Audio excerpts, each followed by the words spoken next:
Hello friends, welcome to a new video on Java online course. Okay, in this video we are going to see a novel concept of Java programming. It's called as multithreading.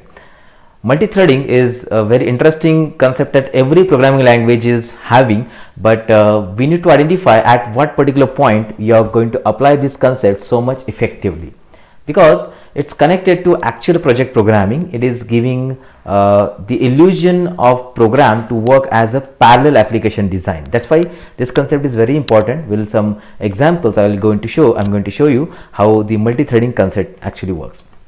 Okay, first thing that we need to know about the concurrency. In simple words, concurrency is the occurrence of two or more events at the same time. Concurrency is a natural phenomenon because many events occur simultaneously at any given time. In terms of programming, concurrency is when two tasks overlap in execution. With concurrent programming, the performance of our application and software systems can be improved because we can concurrently deal with the request rather than waiting for a previous 1 year to be completed. Okay, so one thing just I will explain what concurrency is. You might have heard about juggling concept. So at a time your two hands can hold two balls and two more balls can also be held, but they are in air. So when they are coming on your hand, you will put your original balls on the air, and at a time you are handling only two, but it creates an illusion that you are handling four balls. This is what concurrency means. Okay, so this concurrency is achieved with the help of multi-threading concepts in Java. What is thread? The thread is the smallest unit of execution that can be performed in an operating system. It's not itself a program but runs within a program. In other words, threads are not independent of one another. Each thread shares code section, data section, etc. with other threads. They are also known as the lightweight processes. A thread consists the following components, like it contains a program counter, we store the address of next instruction to execute, stack, set of registers, and unique ID. Actually, we are not going to use that thing in the programming, but at operating system level, when the threads are created, this information is maintained inside the thread. Multi-threading. On the other hand, the CPU's ability to manage the use of operating system by executing multiple threads concurrently. The main idea of multi-threading is to achieve parallelism by dividing a process into multiple small parts. That's what we call as threads. Means at a time your system is running only one program. So what we are going to do? We are going to run multiple concurrent programs, simultaneous program inside single program. It's called as threading, multiple threading. See this, this diagram will show you how the operations are done. I am having a main program, that is my main thread is, and inside that again small set of programs will be running concurrently, that is simultaneously. So when I start main, along with that my thread A will also start running, B will also start, and C will also start. So from main to A to B, B to C, then again C to main, then A, B, C. In this way these operations will be continued. Main is having ability to start this thread, to start this also and this also, or stop this also, and this is what we call as context switching. Context switching means switching the operation from one thread to second to third, third to fourth, again 4 to 1, 1 to 2, 2 to 3, 3 to 4. Okay, in this way we are going to perform these operations of multi-threading. It means that it creates an illusion of parallel programming within a single program. Okay, that's what multi-threading actually is. See, the threading is containing a life cycle. We can create a thread. Total 5 different states are there in which the thread will go with the help of some methods used in Java programming language here. First of all, first state is called a new thread, newborn thread. This one, from newborn, one start function method is assigned. It will go into running state, and from running, runnable, ready to run. Then again running means actual operation is performed over here, and here we are waiting for getting executed under the microprocessor or CPU. Okay, so this is what we call as active thread, this one. And when you initialize either suspend, sleep or wait method, it will go on blocked state. It's called an idle thread. It is not active actually, it is suspended by some methods, suspend, sleep and wait. Okay, and when from blocked state you have to go to active thread, then either we can use notify or resume. So notify is the inverse of wait, resume is the inverse of sleep, resume is the inverse of the suspend, and sleep is not having any inverse because sleep is containing some seconds. After that seconds are over, then again block state will go to active thread. And either from newborn or from active or from idle state, if you are calling a stop method, it will go to dead. That is what we call as killed thread. So in this way, the thread life cycle is working. At actual, the thread, how they are executed, that we'll see with the help of this diagram. Okay, so we are having a main thread, main function, main method itself is a thread. It's a single flow of execution in the program. Okay, so when you start running, it will start running over here. So after some time, maybe the tasks given to main are suspended. It will start with the thread 2. The thread 2 will start its execution till this point. Maybe the thread is terminated here. When thread 2 is terminated, then thread 3 will start its operation. Within this particular point here, the main thread is suspended. It is not actually performing operation. It's in pause state. Okay, but thread 2 is working. It's performing some operation. Then it's killed. Then thread 3 will start. Then it will be suspended. When this is suspended, then main thread will start working with this. When main is ended, then thread 3 will start and then go on running this particular operation in this way. So this is what we call as concurrency. It is having 3 different flow of execution running concurrently at a time, but it runs only one of these threads. So in a single program, all this operation happens. That's why they are called as threads, and that program in execution is called as process. So in other words, we can call thread is the smallest execution unit of the process. Okay, so this is how the multi-threading actually conceptually used. Now let's go for implementation. So in order to implement the multi-threading, we are going to use one class in Java's API library from the java.lang package, that is called as thread. Thread contains some 7 commonly used methods which are shown over here: get name, get priority, is alive, join, run, sleep, and start. With the help of some examples in your Java programming language, we are going to see how to use these methods, how to create the threads, how to start the threads, and how to perform various different operations on these particular threads. So we are going to have 6 different programs for demonstration of various mechanisms that will work along with the threads here. Let's start with the first program, that is currentThread.java. Okay, so here I have created my first program of multi-threading. Now here first of all, I'm just creating an object of thread class here, and thread class contains one method that is called as currentThread, which is used to return the object of current thread. Remember, every program is at least containing one thread, and that is your main. If you want to get the properties of current thread in which it's running, I can make use of the method called as currentThread. The thread.currentThread is a static method by which its object is created for the current thread which is running. Then I am printing it on the screen. Okay, when you print it, what it shows, that I will show you. Then okay, the thread object is created here. Now I can apply the method to it. I want to change the name of this thread, t.setName prime thread. So I am changing the name of the current thread there, and after the name changes, I will print that t on the screen again. Now there is one more static method of the thread class is called as sleep. Sleep is used to add the sleeping time, that is delay of 3000 milliseconds in these two particular statements. So thread.sleep will add the 3 seconds delay, and after that ending of main program will be done. Okay, this is just a demo of the thread, means whether I just want to find whether the current main method is a thread or not. If it is a thread, what properties it shows and what are the meaning of these properties, that also I will show. Okay, so if I run this code, I'll just show the output of this code here. Check this.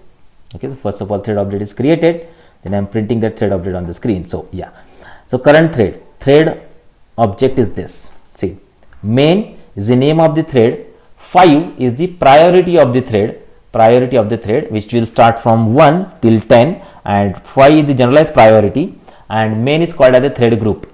Okay, so which has started this thread, its name is given over this, called as a thread group. Now after the name changes, I have applied the name over here, it's called as t.setName prime thread. When the name is changing, after that I am printing it on the screen. So you can check the name of the thread has changed, priority is same. Even you can use set priority method also, by which the priority can also be changed. And after this 3 seconds, okay, if I run this code again, just can check it out. So 1, 2 and 3, the 3 seconds are over, and then I am getting the output here. That's what the sleeping time I am adding. And one more thing just we have to remember here is that because of this method, it is throwing interrupted exception. It may possible that it may throw an interrupted exception. That's why I am using a throws clause here in front of the main method, so that I don't need to write try and catch here for the sleep method. So I just directly write throws interrupted exception.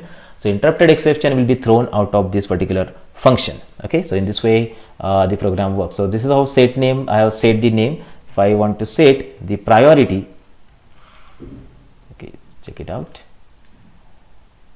t dot set priority.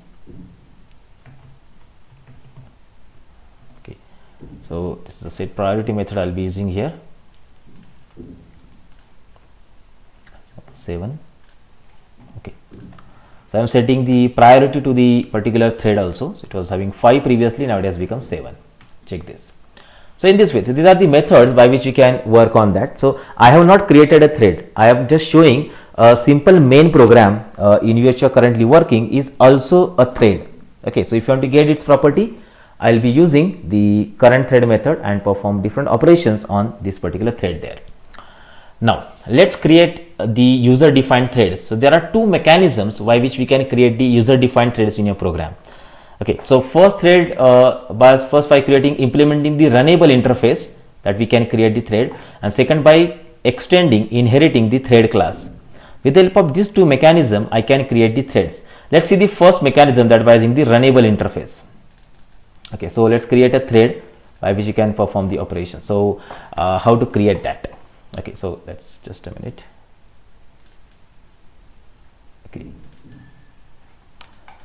Okay, so let's see this. So I'll show the mechanism of extending the thread, how exactly the thread will be extended with the help of the thread class. Okay, so let's create it. So what I've done, just look at this particular class, what I've created here. New thread extends thread. So what's the meaning of this? So new thread is inheriting the properties from the thread class. So it means that now new thread class will have ability to run as a thread. Okay, then inside it I am creating an object constructor. Inside this particular constructor I am providing the properties to the respective thread. How to? So create the object of the thread class, that is T, which is present over here. This object is created. For the current object I am giving a demo thread name to it, and then printing child thread and its properties on the screen. And most importantly, here I am using a t dot start method. What's the meaning of t dot start method? So t dot start method is just to start the execution of the thread. But what should be running inside it? The thing which I write inside the public void run. So run method is overridden. This method is already present inside the thread class, which I am overriding here. So start method is to start the execution of the thread by calling the run method here. So when I write t dot start, it means that when the object is created, constructor is called, it will initialize this object and will start the thread's execution. So in this way the thread execution will be started, public void run. And what I have written inside it, I just written a simple for loop here. For I is equal to 5, I is greater than 0, I minus minus. So 5, 4, 3, 2, 1. For 5 number of times this loop will get executed. It will print the name of the child thread on the screen, number, and then it is sleeping for 500 milliseconds. Okay, after 500 milliseconds it print the child threads 5, 4, 3, 2, 1, something like that. And when the for loop is ended, it will show exiting the child thread. That's it. So that's what simple demo I have shown. Will start from 5, 4, 3, 2, 1 and just delayed by 500 milliseconds, that will be printed, and when the run is ended, the thread will get terminated. That's how simple is that. A simple operation I just shown by this particular method. Okay, and how to create this thread? So I have created the class extending the thread class here, and when I am creating an anonymous object here in statement number 1, line number 28, new thread, new thread. So anonymous object is created. It means that object is created here by calling this particular constructor. So when a constructor is called, this statement's create object is possible, then it will print child thread, it will call the t dot start, and automatically run method will again start running. Now why such kind of things are there? The thread is created. It means that one more flow within the program is possible. One more flow will be created inside it, and what that flow is, that I will show in the output. Now when the flow is started there, along with that flow your main will also run concurrently. How? So here also I created one more function, one more for loop. For I is equal to 5, I is greater than 0 and I minus minus. So here also in main thread also I am printing the same same things. I'll keep my thread.sleep as 500 milliseconds for statement number 2 here, and when the for loop is ended, it will show main thread exiting and it will be terminated. Now, one thing you need to remember in sequential programming, once this task is completed, then only it will go here. Okay, this task is completed then only, but for this case it's not correct. This thread, that is this run method, and the things which are written inside the main will run at a time, not actually at a time, it is simultaneously. Okay, so look at the program what I have done. I just created the object, and along with that I have written one more for loop inside the main also, and based on that let's check out the execution of this particular program. Check this. Yeah, now I will see. This is your child thread, T is printed there, and now main thread is also child thread started. Okay, then main thread is 5, child 5, main 4, child 4, main 3, child 3, child 2, main 2, main 1, then child 1, and main thread exiting and exiting the child thread. Like what exactly we are getting out of it? See, the programs or the classes are running concurrently, they are running simultaneously. First time child, then main, child, main, or they are running not exactly in synchronous format, but they are running. Both are running concurrently, both are running simultaneously on your system, and accordingly that we are getting this output on the screen. Fine. This is how the concept of multi-threading is. So we just need to extend your thread class and then perform the respective operations in this particular mechanism. That's what we call as the multi-threading.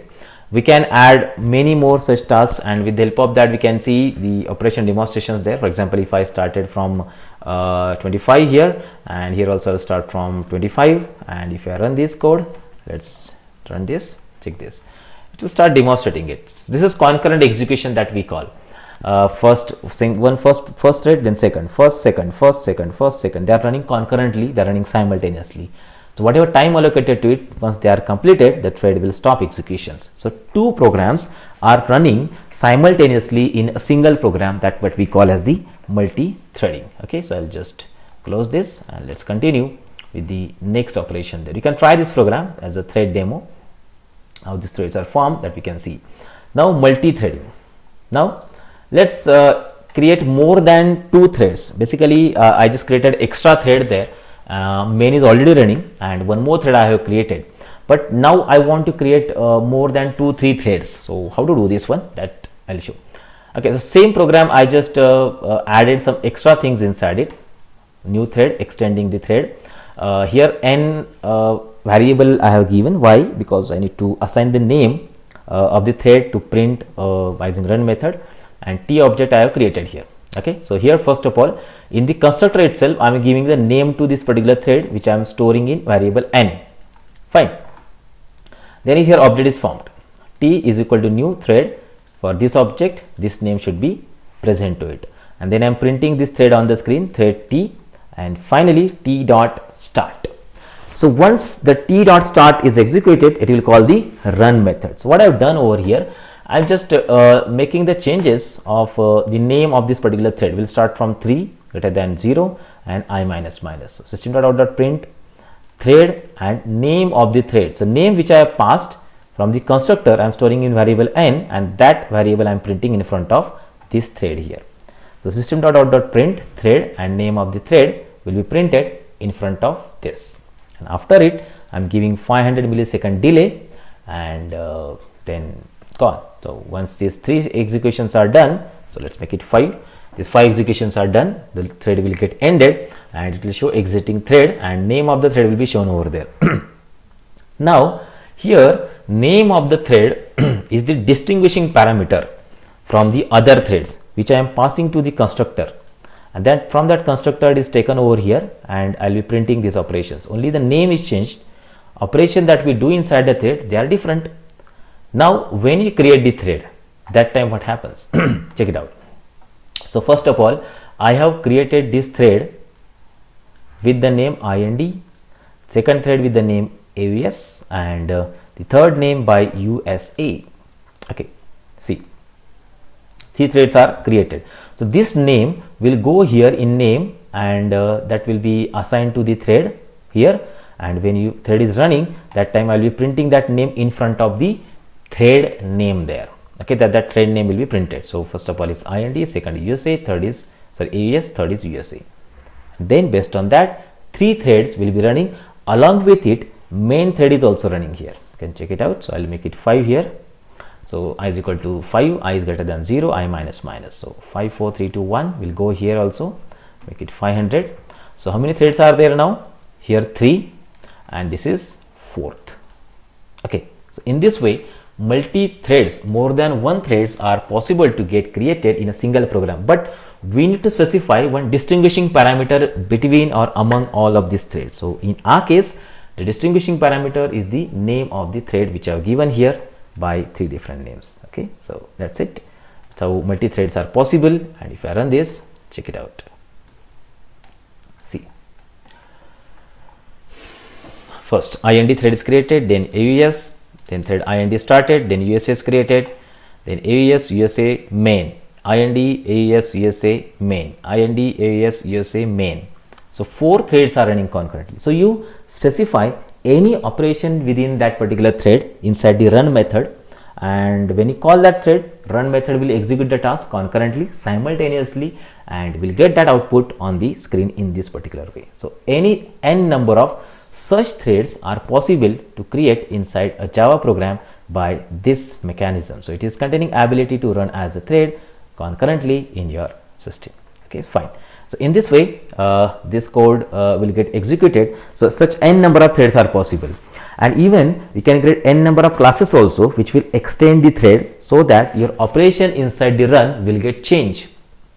Here operation is same for all the threads, but I can change the operation. So in order to change the operation, you need to change the method also, which will run concurrently in your system. So this is how multi-threading is possible to create inside the Java. Okay, so now let's go for another method, another implementation of some different concept. That's what we call as the joining of the threads. Joining of the threads. So before joining of the threads, I'll show you a small demonstration here. In this program itself, what I'll do, I'll make this number as 100.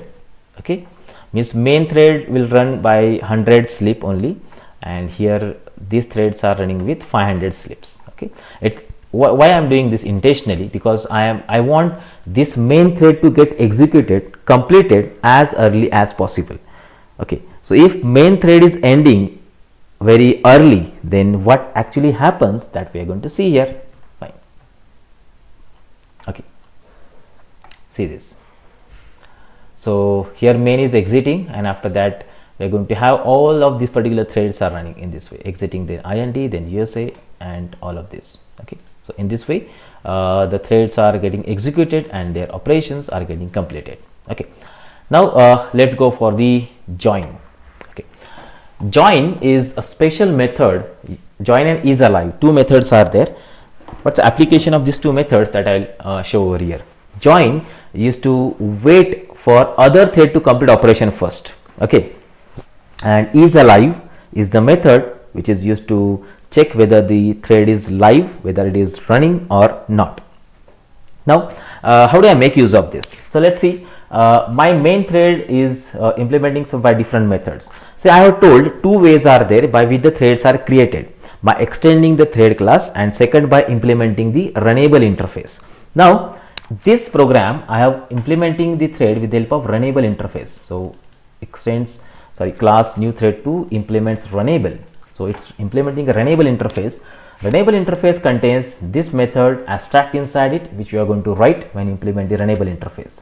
Okay, so here in this case I'm implementing runnable interface, so it will become mandatory for me to write the definition of the public void run method here. That's why I'm writing over here.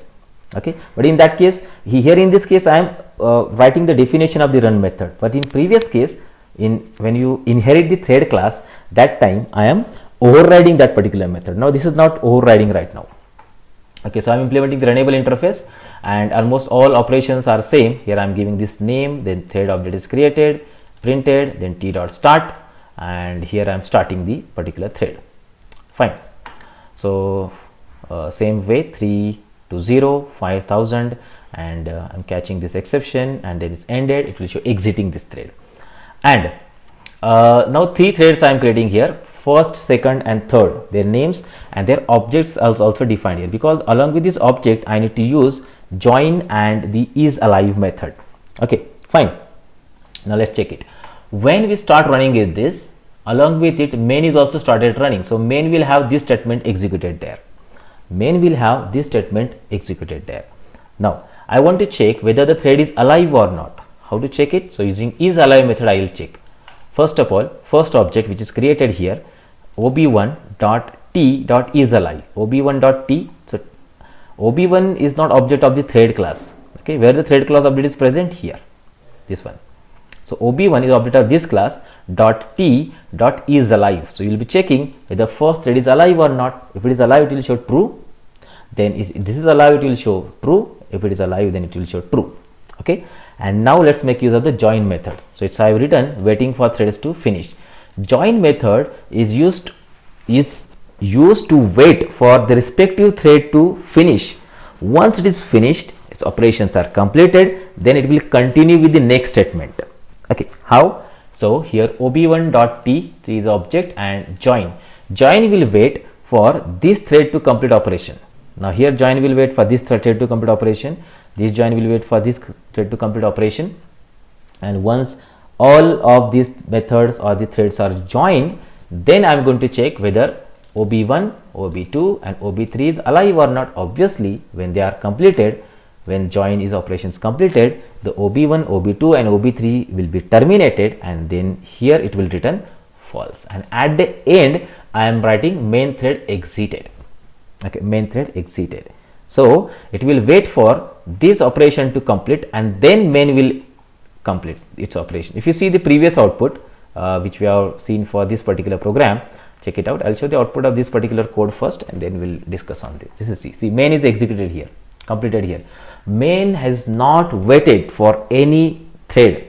Main has terminated the operation, but what I want main to wait for other thread to complete the operations, and then we'll continue with the remaining threads.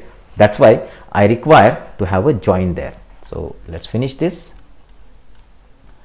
So I use join. Okay, so let's wait for join here. Sorry, this that yes, join. So waiting, and then at the end I will write the main thread. So main will wait for ob1, 2 and 3 to finish their operations. That's what the expectations are there from this main here. Let's see this is waiting first, second, third. Yes, it's gone using it, waiting now 1, and at the end, yes, see this. So first of all 3 threads are created, so they were alive here when you use isAlive method, then waiting for finish, then the first, second, third they are started here, then they are exited here, and after that they are terminated, killed, and at the end I am getting main thread is exited. Okay, so main is completed at the end of all the threads. That's what is enforced by the join method here. That's what they enforce by the join method. So join will wait for other thread to finish operation first, and then main will get ended. That's what the meaning of join. isAlive is to check the thread is live or not. Now remember, here I am using ob3.t.isAlive because ob3, this is not directly the subclass of thread. That's why directly t is not possible. That's why this thread object dot t. But if it is extending thread, then directly it is possible, ob1.isAlive or ob1.join. That's what the main difference is there between implementing the runnable interface and extending the thread class. Okay, this is how we can use the join method. And the last is synchronization of the threads. So synchronization is one of the way by which you perform the operation of synchronizing the thread. Synchronizing is something different. That's what we have to remember over here. So what I'll do, let's run this code first. Okay, check the output. Yeah, now second started here, and second 0 is completed, and here the ending block is here. So started block here, then third was started here, and some I don't know actually where it is ended. So some ended blocks are present over here. Maybe it started here and ended here, I don't know. So here also it is not completed perfectly. These are perfect completions, but this is not perfect completion. This is not perfect completion. This is not perfect completion. What I want, second, then in angle bracket I want that 0 1 2, first, then angle bracket 0 1 2, third angle bracket 0 1 2. In this way I require. I don't want to follow this sequence, but I want that this statement should be perfectly executed. Okay, this is not a synchronized way of executing the output. Okay, let's understand the concept first, and then I'll go for using it. So what I've done here, I'm implementing the Runnable interface. Okay, so one constructor I created here. I'm passing the object of it, and with the help of this object, okay, it's just saved it, and I'm calling why this object is called, because I want to call this display method here. This is a display method, and this display method is actually displaying the number and the angle brackets, and within that we'll have a number. Then t is equal to new thread this t dot start. It will start the thread. It will call the run method, and inside the run method I am calling the display method here. Tar object dot display. So display is a method which I am calling from this object of Java Pro class here. Okay, simply, and it's printing that number and name. Okay, so name of the thread. Then after that I will have starting angle bracket, then number. Okay, and inside that I am having a sleeping time over here. Because of that sleeping time, the threads are getting switched from first to second, second to third, or third to first, again like that. And because of this, this is not getting synchronized correctly, because I am having a sleeping time in between. So starting and ending angle brackets are not getting in sequence because of the sleeping time here. So if I remove this sleeping time, maybe I'll get some sequential there, but still then I want them to be in synchronized format. Okay, if you have studied the operating system, in operating system the concept of process synchronization is used. Synchronization means they should one part of the code should be used completely by one process or thread. Once the thread is coming out of it, then only second is allowed to use it. So for example, display is such kind of the function.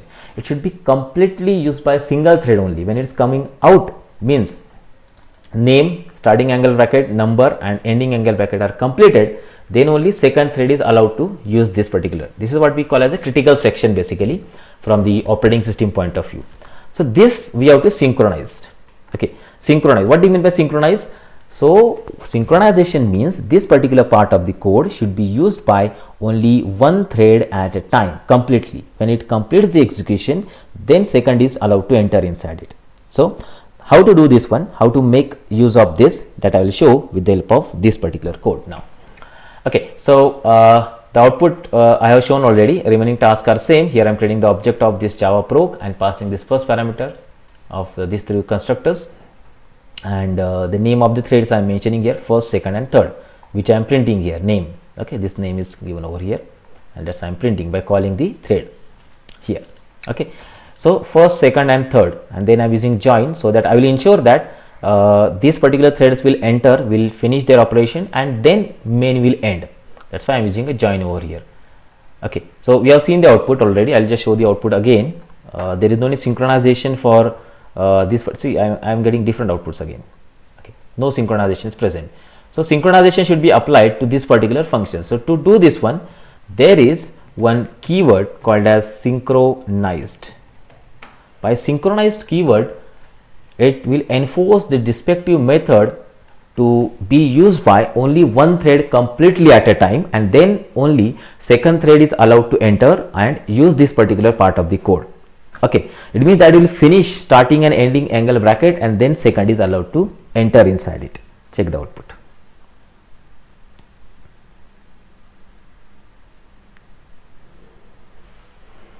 So display method is synchronized, it's finishing operation, and then second thread is allowed to enter within it. Yeah, this is what we call as synchronization.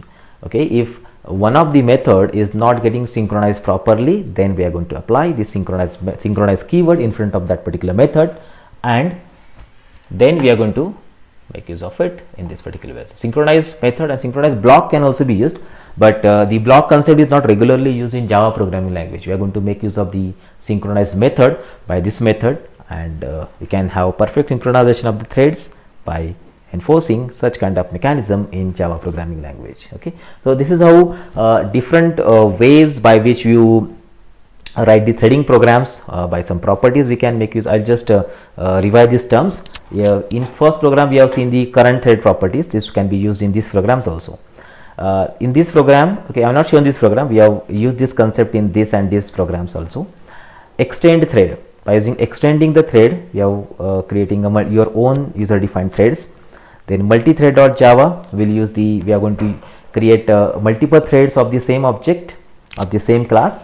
And join demo, we have seen how to use the join methods, application of it. Synchronization, we have seen the use of the synchronize keyword in Java programming language. So all the programs are given along with this video. You just can try that, check the output differences, and whatever theory that I have explained, whether it's working exactly in the same way or not.